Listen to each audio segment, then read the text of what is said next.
Les années Pompidou, une époque formidable pour certains, peut-être simplement parce que la croissance dépassait 5% l'an, quand les demandeurs d'emploi n'étaient que 400 000. Dernières années d'opulence, on parle de partage de la croissance, de modernisation industrielle. Après plus de 10 ans de gaullisme, cela vous a un petit caractère novateur. Chère vieille France, la bonne cuisine,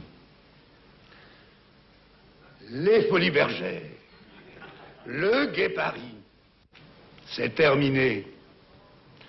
La France a commencé et largement entamé une révolution industrielle. Bien sûr, il y eut la période Chabon, ouverture et nouvelle société, puis l'ère Mesmer, franchement conservatrice. Mais toujours le style Pompidou. Prudence et modération, on dit alors bon sens paysan. L'audace réservée à l'urbanisme et à la politique culturelle. Cette volonté de ne pas faire de vagues dans l'opinion, y aurait-il du Pompidou sous Balladur? Beaucoup en sont convaincus.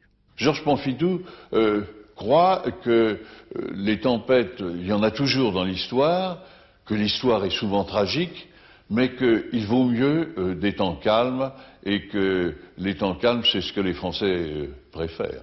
Un conservateur que son intelligence et sa connaissance des affaires inclinerait à l'évolution. Ce qui caractérise Édouard Balladur comme Georges Pompidou, c'est le pragmatisme.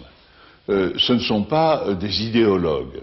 Il y a, je crois, chez l'actuel Premier ministre, effectivement, ce même refus des constructions dogmatiques, de ce qu'il appelle l'idéologie, et une volonté en quelque sorte de traiter les problèmes concrets. Et quand on dit à l'intéressé ravi et flatté qu'il gouverne à la Pompidou, cela est loin de lui déplaire. C'est à vous à en juger. J'aimerais bien que ce soit vrai. Voilà, je serais flatté que ce soit vrai. C'est tout ce que je peux dire.